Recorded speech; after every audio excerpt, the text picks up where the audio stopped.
Production funding for Arts Upload has been provided in part by Francis Family Foundation, Hall Family Foundation, the H&R Block Foundation, Courtney S. Turner Charitable Trust, John W. and FEE Spies Memorial Trust, Muriel McBrien Kaufman Foundation, and viewers like you.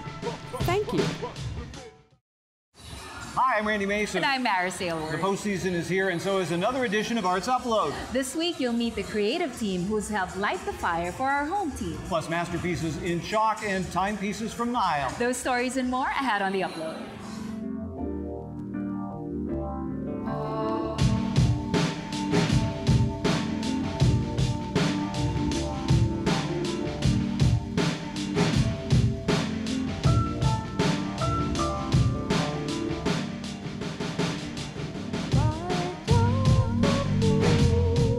This, of course, is the Power and Light District, where crowds have been known to gather when a big game is underway. It's where a lot of celebrating took place last fall when the Royals made their magical run. Well, this year the buzz has been building all over again for the boys in blue, thanks in part to the folks at Waltz Tetrick. They're the ad agency whose slogans, billboards, and memorable videos have made lots of fans of their own. Producer Ashley Holcroft has more on the image makers working overtime to help keep us forever royal. You may have driven by this building countless times and never guessed what could be percolating inside, except for maybe when they did this.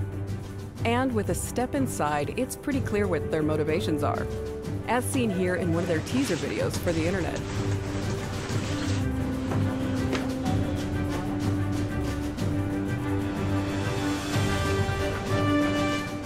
In 2013, Waltz Tetrick was awarded the Royals account, starting them down an exciting path. All right, go. But back then, there was only one thing that they could guarantee. They hadn't been very good, but one thing that we did know was there were all these young guys who tried really hard. They wanted to prove that they could play at this level. So one of the things that we knew, if you came to a Royals game, you were going to watch these guys get their uniforms dirty. They were going to dive for balls, they were going to slide, they were going to take the extra base where they could, and they were going to do everything that they possibly could to win that game. So from that tacit understanding came the Kansas City Royals come to play. Come to play wasn't a strong promise, but it was a strong rally cry. Senior art director Amanda Coleman was charged with imagining how best to visually convey the slogan. We wanted the look and feel to be dirty and rough and kind of, you know, go-get-'em type of attitude. And I think a little bit that's what we are here, which is kind of fun. Then in the offseason that year, the Royals signed James Shields. We had had major pitching problems the year before. And that was when we decided to do a couple of billboards to launch that campaign. A couple of billboards is putting it mildly. The sight of James Shields firing a fastball past an unseen, unsuspecting batter, the force of the pitch rending the billboard across the freeway, hurling toward Salvi's glove, was a bold statement. The billboards were kind of a one-off, random idea that came to life when we got James Shields. It was kind of a great way to introduce him, and he was that first step that with Dayton Moore even, like saying, hey, we're going to turn this team around. So it was kind of we didn't know at the time, but it was going to be this great push for everything. What we learned that year was that, wow, they really did come to play. It was life imitating art, or it was art perfectly representing what we knew to be true about the Royals. And the fans took a lot of pride. You know, suddenly it was people who had been kind of ashamed of their Royals t-shirts, and they weren't going around with Royals hats on. Suddenly they were like, I'm gonna dig that Royals hat out of my closet and I'm gonna wear it to the grocery store. Behind that first-year success was a great deal of collaboration, both on and off the field. We have 8 or 10 people that probably touch the account. And then we've got just a wonderful collaboration with the team here. The Royals internal staff has got a half a dozen people, and they're all just amazing. And our meetings are filled with creative media, digital, public relations, the whole Royals staff. I mean, those are weekly events where we identify where we are, what we need to adjust, where the problems are. That flexibility and teamwork paved the way for the next campaign. When year 2 comes along, you're like, okay, what are you going to do to make that a little bit better? You know, the team got a little bit better. That campaign really reflected that they could play at a level with poise and determination that really was befitting the name that was across their chest. And there's a little crown on the sleeve of their uniform. Suddenly it was like, these guys have what it takes to wear the crown again. They're actually that good. Who knows how far they can go? We launched that campaign with another billboard. This one, Alex Gordon being the poster child for a guy who always would take the extra base whenever he could. He slides headfirst into second when he should have gotten a single. He slams into the outfield wall. He's a guy who's just all over the field. So our billboard that year showed him sliding headfirst into second base and taking the vinyl of the billboard right off the board, ripping it on the way as he slid across. So we're exposing the structure of the billboard. It was a really big statement about what it meant to be Royal. What was Royal baseball all about? I mean, I could come up with you should come to the ballpark, it's a lot of fun. We had these long descriptions of what happened over the years when we transitioned from a team that wasn't very good. And we would always say things like, we can't guarantee a win or a loss on any given day, but we can tell you you're gonna have a great time at the ballpark. So that's an entire paragraph that I can say at a Rotary Club, but somebody comes along and they put it in one word or two words. That's when you know that they've caught the essence of something, and that's when we knew that we had success. But the success of the campaign wasn't just limited to those invested in Our Boys in Blue. It garnered international recognition when they were awarded a Gold Clio, one of the most prestigious awards in advertising. We were up against everybody. It was Nike and Gatorade and Reebok, and it was the folks from Canada and China and South Africa, and then here come those Kansas City Royals. That was very exciting for us. The very next year, for the first time since 1985, the Royals made it all the way to the World Series. People were just electrified by it. And that's really what the 2015 campaign theme represents. It's that whole generation of fans that have been created. We're just all forever changed, and we are now all forever Royal. That campaign was kicked off by yet another captivating billboard, this time depicting Gerard Dyson stealing a base. The authorities were literally getting calls from people saying that the billboard's on fire, and that's pretty effective. And this is what happens when you're a winning team versus a losing team. A few years ago, I was thinking we were gonna get, oh my God, Royals put up a billboard and they're getting fire calls. Can't do anything right. Now that we're winning, it's Royals put up a billboard, and can you believe it? Fans think that the billboard's on fire. That's great. Over the span of the partnership, the Walls Tetrick team has gotten a rare look at the inner workings of the Royals. It's a lot of fun. We get a lot of behind-the-scenes appreciation for what they do. I mean, it takes a lot of people, a lot of hard work to produce 81 games a year and get the people packed in the stands. It's just really a massive operation. We are just this tiny part of it in the scheme of things. But it sure is fun to see it all come to life. Planning has already begun for the 2016 campaign. So what do they have in store for Kansas City? I really cannot give you a hint. It is all just like shrouded in secrecy on what's going to happen next year. We've set the bar that we've got to beat, so a lot of exciting stuff ahead. We talked about the crowds that descend upon this place, sometimes known as Kansas City's front porch. Well, 3 weeks ago, crowds also descended on Crown Center, but not for music or a game. They came to look at the sidewalks. It was the annual Chalk and Walk Festival, which just keeps getting bigger and better in its quest to prove that chalk is a legitimate way to make some very cool art. And producer and videographer John McGrath has the pictures to prove it.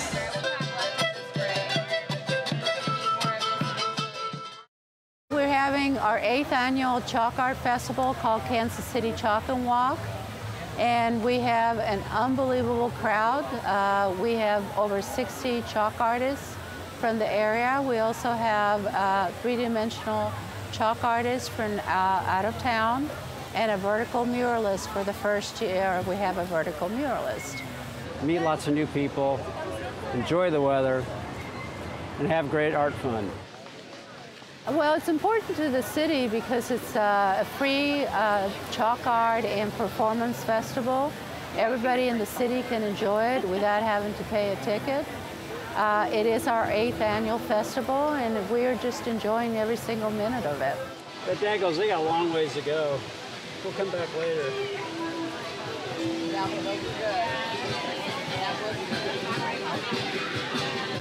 We we are here doing the Chalk and Walk as part of our art club for Winnetonka High School in the North Kansas City School District. So this is the design we're working on. It's a drawing that one of my seniors came up with last year, working with the theme of games. Something that I really love about the chalk is you can actually ground it into a powder and mix it with water and then actually paint with it. So that's how we've been creating most of it to get some of the solid color, like in the blue or in the red. We just grind up the chalk into a fine powder and then we mix water with it and then it becomes like a paste and a paint and we can paint with it then. Right now I'm just like making these fine details so that you can't see the white where we outlined everything.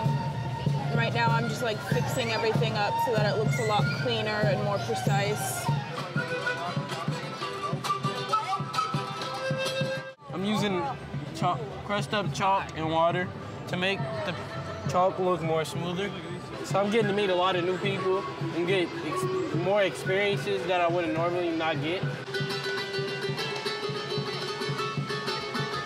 I am creating a work of art with pastel on the pavement. The theme that I'm going with this year is games. So I have chosen the classic game Operation and am replicating the patient. We're utilizing all of their chalk offerings. So we've got sparkle chalk, some neon type of chalks, and then their regular sidewalk chalk. I'm here with my art class. We are here with the gift program. It's run by Bonnie Brown, and we're called the Real Deal Artists. We're doing the girl with the pearl earrings. We're doing a very large 3D picture chalk art on the pavement here, and it's a Candyland. Well, this one is actually going to be interactive, and so tomorrow when we get more done, people will actually be able to stand in the art and it will look like they're standing on the pathway next to the castle.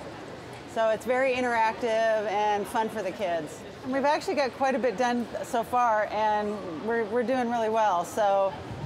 You know, the weather is great, and sometimes that can be a big factor, but with this beautiful weather, we'll probably be done by late tomorrow afternoon.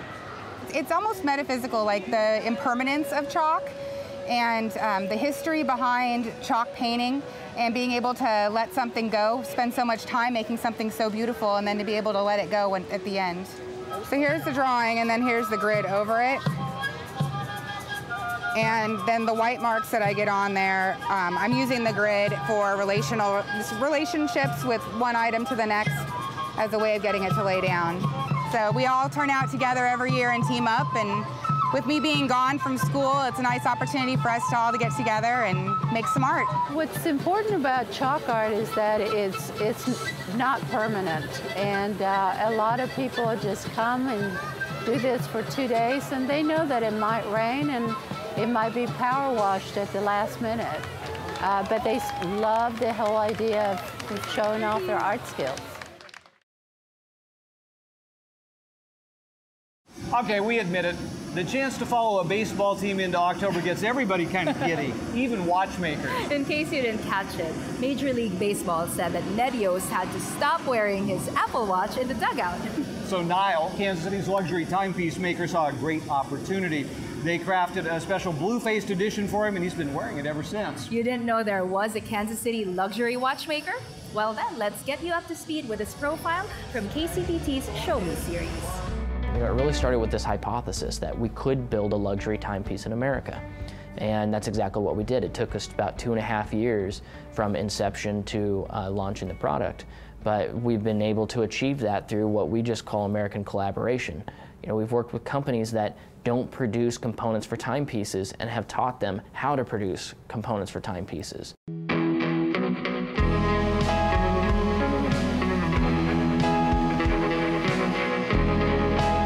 And so the timepiece itself of what we have today is what we now call the Nile 1.3, which is we evolve our product just like we would evolve technology.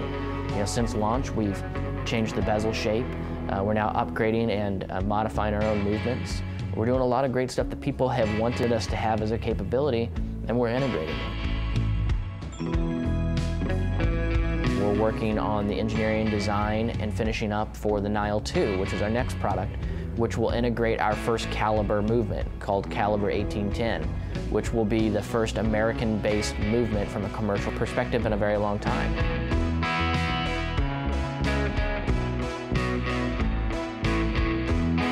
Nile's all about building wearable reminders of what it means to be all in. You could also say that Nile is about conquering for good. And that's where I think a really great core principle of who we are and something that's in Kansas City is that it's okay to compete. It's okay to want to be successful. It's okay to grow companies and do all those great entrepreneurial things, but you need to do it for good.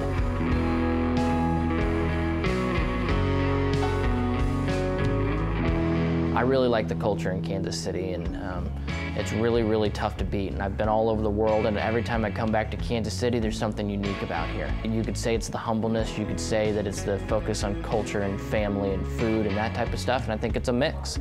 So for us, really, Kansas City's home because this is where home is to us as people, and as we've built a company, we've interjected a lot of our Kansas City culture and our Kansas City values into our company as a whole, and that's really, I think, people internationally, when they look at us and they say, man, you guys really are different, I think it's the Kansas City in us that they're starting to see.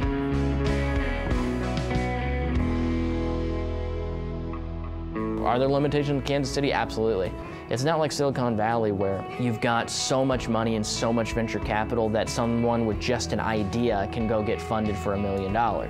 You know, it's a fantasy of all startup entrepreneurs is, oh, we get a lot of this funding, and then we have this big exit and everybody makes a lot of money in 5 years. Kansas City's just different, so we don't have that access to, I call it loose capital. Capital that comes with not a whole lot of strings attached, or you don't have to prove much to get it. So while that is a good thing for people in the financial markets, it can often be a bad thing for an entrepreneur trying to build, let's say, a watch company. You know, timepieces are risky business. We've been very fortunate to have early investors in the company that have believed and bought into this, but you know, it would be I would say one of the shortcomings is how easy it is to raise money around something that may be a great idea. Kansas City wants you to validate that it's more than just an idea, that it's something that's an actual sustainable business. You can see other features about some of Kansas City's most enterprising creators, including Quixotic and J. Rieger and Company Whiskey. All accompanied by locally made music. At flatlandkc.org, KCPT's digital magazine. You know, Arts Upload not only takes you all over our town, but we also share with you some of the best of the rest of the country. This next story comes to you from Central Florida, where playing with fire turns out to be a good thing.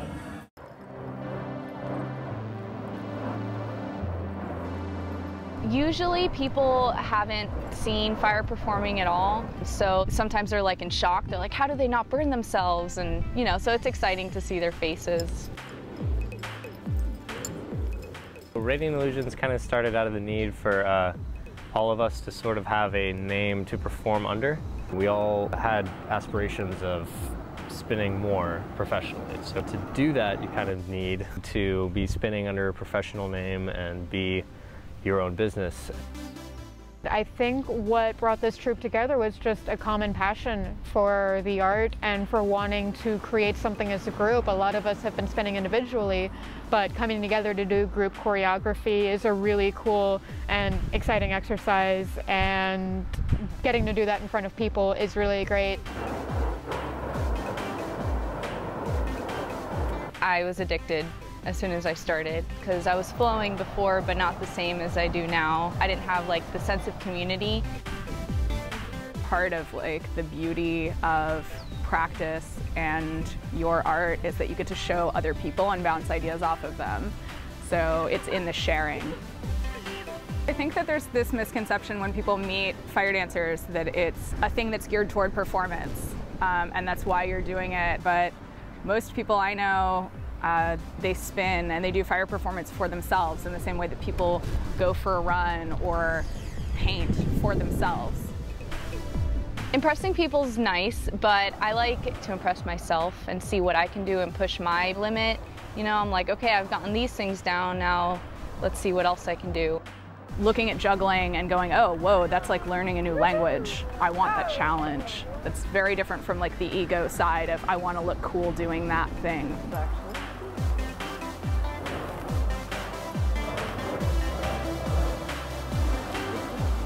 Flow can mean a lot of different things to people. It can be this almost transcendental state where you completely lose yourself in this moment and your body and your prop is doing everything perfectly, everything properly timed.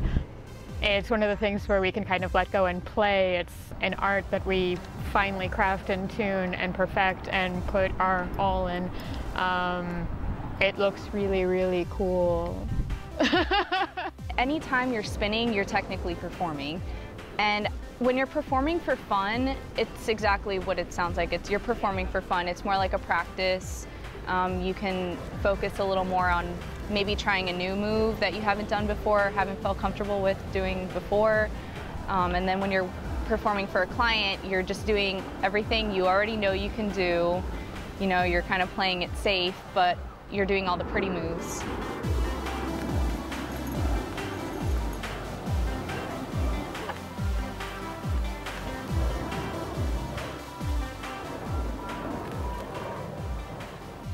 I think about this on like a constant basis. So I may be like at work or walking down the street and I just get this idea in my head. I'm like, okay, next time I pick up that prop, I want to try this. You can break down 3 tricks to their incremental motions and connect them all together in a totally new trick. So you can really just take like 3 tricks you're comfortable with and make 3 or 9 more tricks you've never heard of before. Now that my hands are all warmed up. The more you do it, the more people push those boundaries, and then the more things you learn that you've never thought of before, or ways to do things that you haven't thought of before, or just more patterns, more intricacies. There's always that next prop. There's always that next move that you just can't do no matter how hard you try yet. But if you spin for 3 or 4 months and keep trying at it, you'll eventually get it. For me, every day practicing and getting better is just about seeing if I can.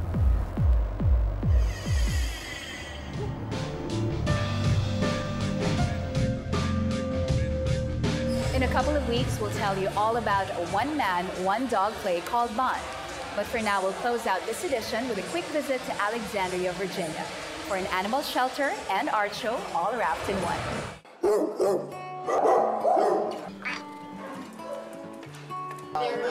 The ordinarily stark concrete walls of the animal shelter have been transformed into a lively gallery space to showcase works of art that celebrate animals.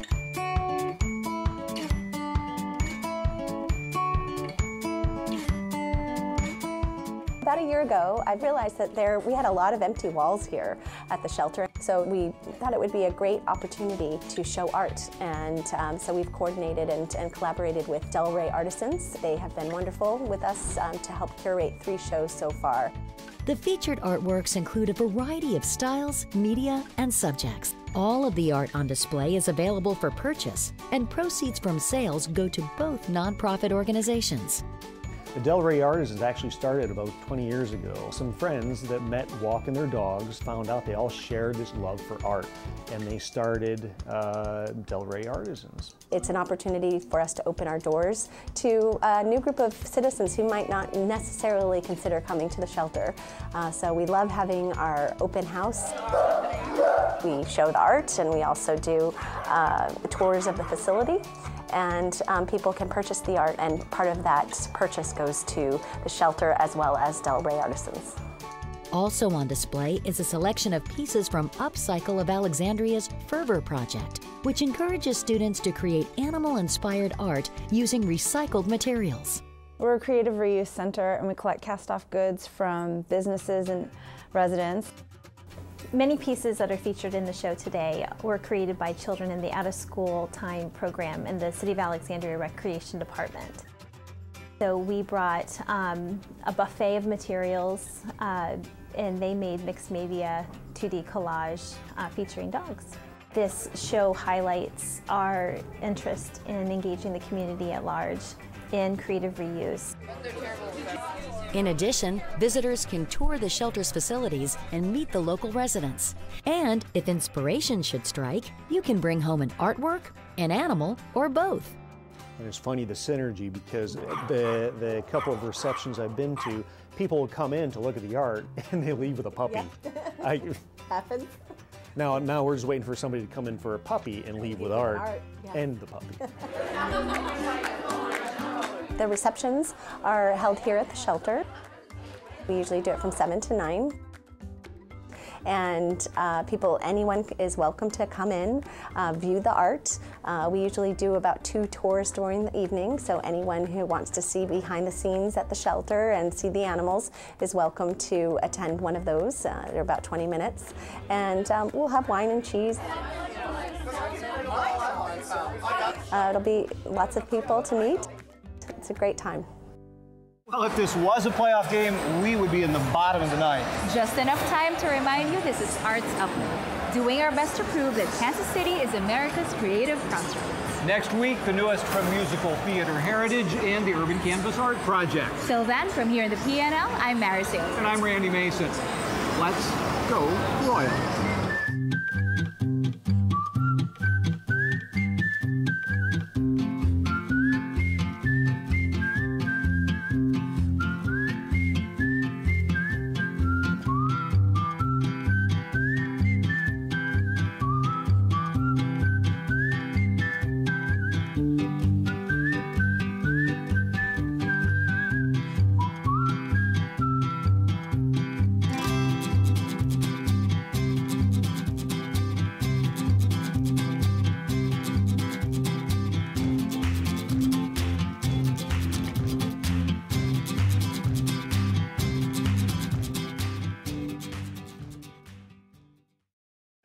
Production funding for Arts Upload has been provided in part by Francis Family Foundation, Hall Family Foundation, the H&R Block Foundation, Courtney S. Turner Charitable Trust, John W. and FEE Spies Memorial Trust, Muriel McBrien Kaufman Foundation, and viewers like you. Thank you.